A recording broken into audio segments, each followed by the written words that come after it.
everybody. Welcome to the October 14th, 2019 edition of Colorado Inside Out. I'm Patty Calhoun, the editor of Westward, and I'm subbing for Dominic Dezzutti today. Let's get started with a quick take on the final act in the Medal of Honor Museum saga. Denver lost the bid to the museum to Arlington, Texas. Krista Kafer, world traveler and Denver Post columnist. Did you follow this? What happened? You know, I didn't follow exactly what happened, but I'm not surprised that, Texas muscled us out because that's what Texas does. And speaking of muscling, David Kopel, the real power behind the Independence Institute and DU law professor, what do you think happened here? Well, yeah, Colorado actually used to be part of Texas back in the way olden days, so not surprising. But besides it just being Texas, Arlington was the superior site for several reasons. One is it's close to the big sports stadiums there, so you got that synergy. And secondly, it's a great place for the customers. There are 70 Medal of Honor winners in the Arlington area alone. Everybody in Texas knows about the Medal of Honor, don't have to be educated on it, so they've got a very enthusiastic potential base for people to go to the museum. Eric Sonderman, political consultant and new columnist at Colorado Politics. What do you think about that? Well, it's not only near stadiums in Arlington, but it's near Dallas Cowboys Stadium, and let's not forget that the Cowboys are, after all, America's team, or so they say. I don't know if the RTD mess of a few weeks ago had any impact on the decision, but it certainly didn't help. And the last point is, if you are on a site selection committee, like certainly this museum had, and you walk around that Civic Center area in Denver, you have to have a few question marks in your head. I mean, that has become a blighted area, which is real unfortunate given that it's City Hall, state capital. It is not like other state capitals around the country. And Natasha Gardner, 5280 Articles editor. How do you see this ending up? Well, first of all, congratulations to Arlington. I mean, what an honor to be able to have a location where people can come and respect, both locally but internationally. People will visit this spot to respect and pay tribute to our heroes. So kudos to them. And it's a loss for Denver. But as was pointed out, and we've talked about it at this table several times, there's still a big gravel pit in the center of Denver, and this really iconic space that could be something else. Now, I know we've had local contests to sort of come up with names for what that gravel pit could be called, but maybe it's time to really come up with some big think ideas. So if anyone has an idea for what that space should be, go ahead and send them to me at 5280. I'd love to know what this next face of Denver could look like. We're putting that up at Westward right now, so we're helping you out. But right now we're going to go to national news with the impeachment inquiry into President Trump continuing to dominate national headlines this week. In Colorado, Gardner is facing heat about the dismissal of the inquiry as an attempt to appease the far left. One group named Need to Impeach is spending $3.1 million on TV ads to target Gardner and other vulnerable Republican senators up for re-election. Krista, how do you see this playing out for Gardner and others? Well, I think he's right. It's just politics as usual. I mean, you've got politicians and their sons getting money. It's kind of powers politics as usual. What Trump did, although arguably more stupid, is also politics as usual. If you think back over the last couple of years, I don't know that there is really a taste for impeachment. We went through the whole Clinton thing. It cost a lot of money. And I don't know that either in that case or this case, being an unethical, asinine individual is actually high crimes and misdemeanors. I think this is just a little hat tip to the far left, as Senator Gardner said. And I think that in the end, the appetite for this among the general population is going to be next to zero. If you don't like Donald Trump, vote against him in 2020. David, is there such a thing as politics as usual anymore? It's gotten worse than usual, and Donald Trump is more a symptom than a cause. I mean, in any political system where the next president is going to be Hillary Clinton or Donald Trump has gone seriously wrong in terms of finding ethical, decent people to lead. I mean, would you buy a used car from Donald Trump? I would not, nor would I buy a used car from Adam Schiff or Devin Nunes. So I don't really believe anything I hear in all the leaks and the counter leaks and the rumors and the this and that. I'll wait till solid evidence gets produced. All those other people would say some of the things he said on TV are impeachable. So if you think that's fine, because there you have the evidence. I expect in the long run we'll find out like it's Watergate. We have a crooked Republican president who went way over the line, and actually so did the prior Democratic administration in some of the same ways and also in their own different and corrupt ways. So frankly, I think the compromise for this country, when we get all the facts, will be to impeach Trump, Biden, and Obama. And none of them can ever hold federal office again. And then we'll be putting the country back on the right track. That's one take. Eric, we've got 13 months till Gardner is up for re-election. What do you think is going to happen to him? And I'm not, to David's point, I'm not sure how it's going to work to impeach either Obama or Biden here, given that they're not in office, and I think impeachment is a process for those in office. Forbidding them to hold any future office as well. I don't think Barack John Obama. Quincy I don't Adams think Barack scenario. Obama is running for much future office. I don't think there's any offices that would terribly interest him having been president. I had my differences, Lord knows, with Barack Obama on both domestic and certainly on foreign policy, but to compare him to Donald Trump on a level of integrity or ethics or honor is a stretch too far for me. As to Cory Gardner. We've talked about it, Patty, at this table before. He is damned if he does, and he is damned if he doesn't. The base, the Trump-dominated base of his Republican Party is rabid, and they're rabid in support of Donald Trump. And Cory, if he has any chance at re-election, and that's an open question, he has to have the base with him, and he cannot wander too far in alienating the base. But the base by itself will not be enough to get him reelected in 2020 in Colorado, and so he has to reach further. And if he tries to reach further, the base deserts him, and vice versa. You would like to think the likelihood is Cory Gardner is going to be a part of a 100-person jury as a member of the U.S. Senate, assuming the House passes articles of impeachment. You would like to think that jurors would keep their powder a little bit dry until there is some evidence or lack of evidence, but that's not the age we live in. Natasha, wrap it up for us as much as you can on this moving target. Well, moving target is exactly the case. I mean, it's my job to follow this sort of thing, and keeping up with the minute-by-minute news is almost impossible. So if you're in a tangential role, like the Cory Gardner race, I can imagine that that's even more complicated. So to focus on strategy, particularly for the Colorado Senate race, Democrats have spent a lot of time poising Gardner as somebody who is a Trump favorite, somebody who sides with him all the time. And that works to a certain extent. But as volatile as the national scene is, I wonder how that's going to play out over the coming year, because I couldn't predict what's going to happen in the next 5 minutes, let alone the next 5 months. What I think they'll be doing now is also focusing in on Gardner's record.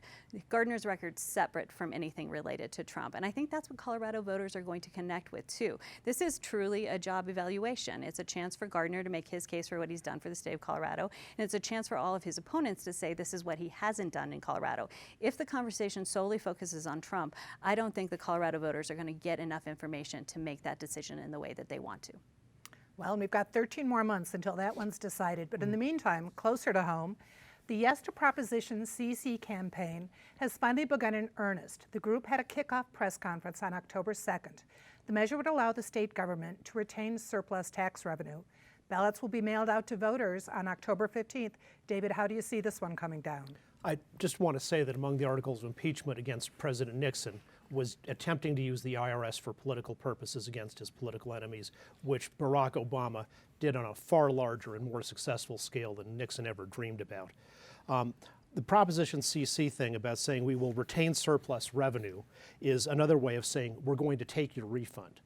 The Taxpayers' Bill of Rights says that government spending can go up automatically as fast as population growth plus inflation. And if you want government spending to go up faster than that, just ask the voters, and they can say yes or no. Usually when local governments in Colorado ask to spend faster, voters often agree because the local governments come forward with specific things they're going to spend the money on, and the voters decide if that makes sense. Proposition CC is the opposite of that. It has some empty words about how the money is supposedly going to be spent, but it's not binding, and we know from the last time we had a Tabor timeout that all the promised revenue for CU and the rest of everything else they promised didn't get spent that way. So this is like permanently giving up consent. It's like once you're in the mafia, you never get out. If you vote for CC, you will never, ever get a chance to vote on how fast the size of Colorado government should grow, and you'll never get another refund again. And once you sit at this table, you never get out of talking about Tabor, which we passed 27 years ago. Eric, what do you think about the chances of a CC? Just because it's not in my personality to let David get the last word, I will have to. Back to Nixon. The point is well taken with respect to the IRS, and that clearly was an abuse with Lois Lerner and others. That said, there is no equivalency between Donald Trump and, quite frankly, any previous president, much less the immediate previous president in Barack Obama. So we'll agree to disagree on that particular one. With respect to Prop CC,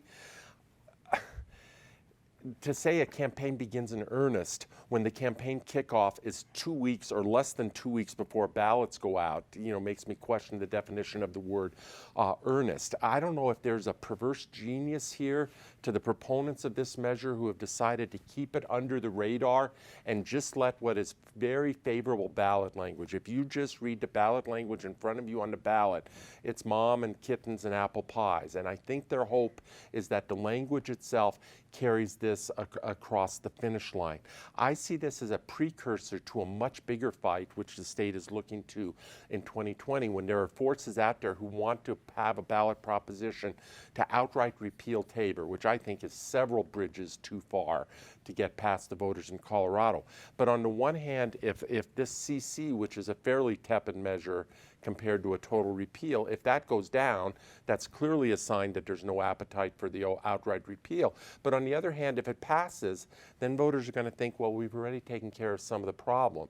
So what is that incentive? So I think either way this comes out, it makes the lot of those who want to have an all-out war next year over Tabor, it makes their lot much more difficult.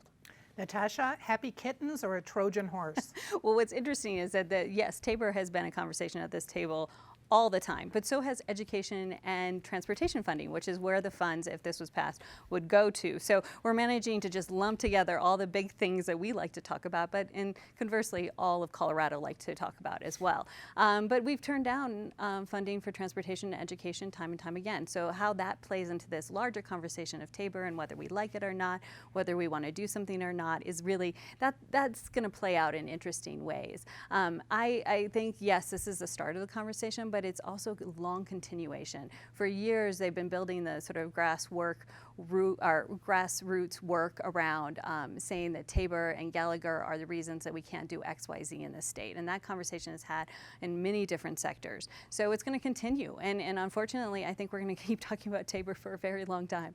27 more years. Krista, can you see CC passing? You know what? One more point about impeachment. I'm kidding. I don't think it's going to pass. I think people want their refunds. And here's the deal. I gave up my refund with the city of Littleton because the city of Littleton is very well run. It's a beautiful little city. I have every faith that they're using every dime of my taxpayer money to do something good. I don't have that faith in the state government, honestly. We expected roads from them this last time around and said they spent it on kindergarten and entitlement that I'm not even sure they can afford. They also did a bunch of politically correct stuff and limiting people's freedoms. They made some really poor choices. I'm not going to give them extra money. I would rather have the refund, even if it's $20. I know that's $20 I can spend better than they can. All right, well, this week, Denver City Council unanimously voted to bump up the smoking age to 21. The law states that businesses may not sell any tobacco products to anyone under the age of 21, and it further stipulates that businesses must have a city license to sell tobacco. Eric, what do you see with this move, which was passed and signed with record speed by Hancock? Well, it's no surprise that Denver is doing this and many other cities around the state now that Polis signed legislation that authorized cities to set their own standard, and this is going on around the country as well.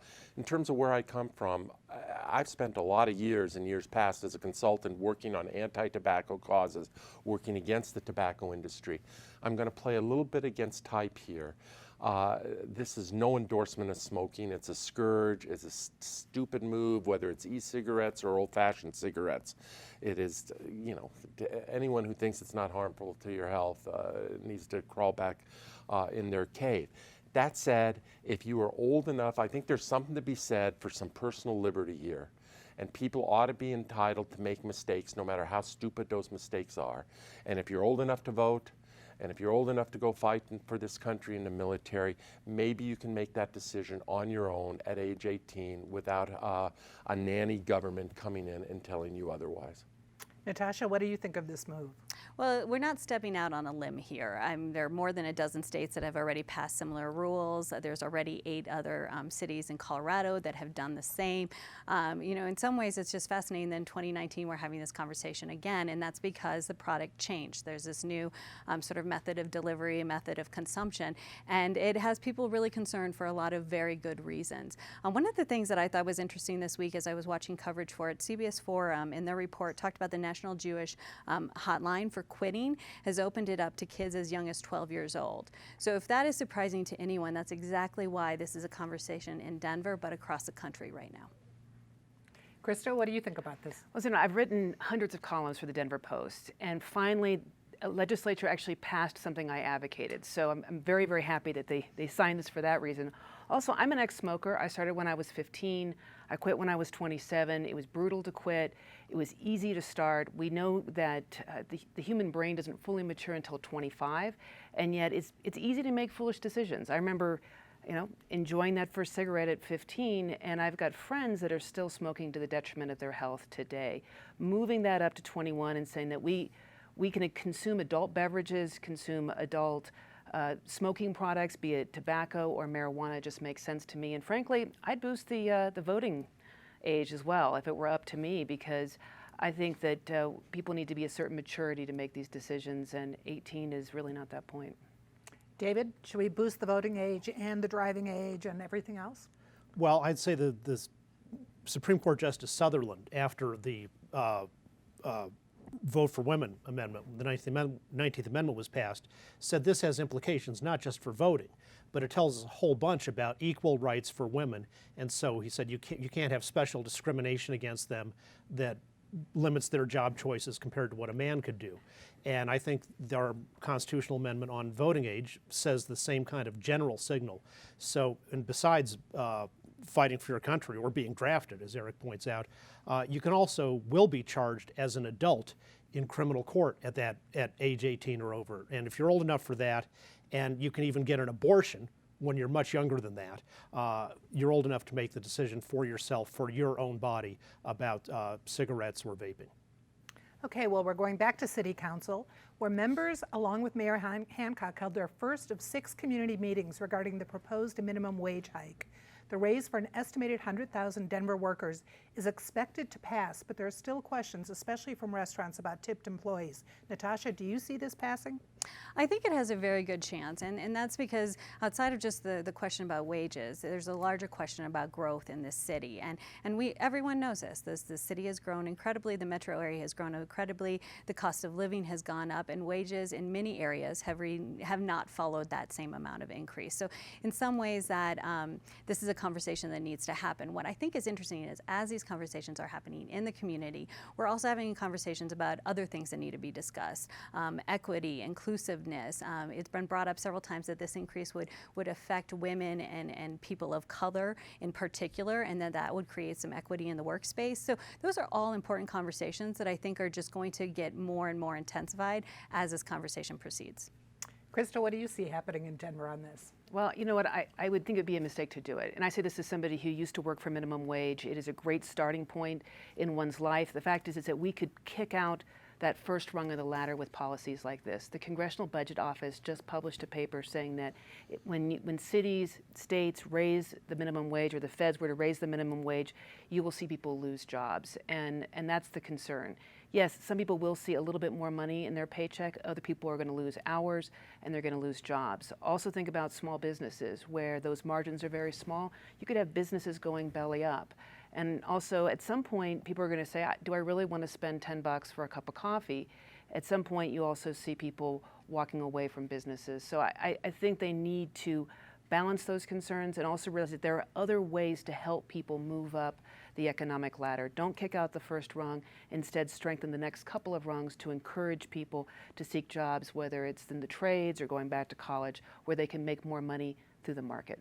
Well, I know restaurants are particularly concerned because they didn't get a chance to work with the legislature on the tip credit, which is the big issue for them on how it affects minimum wage.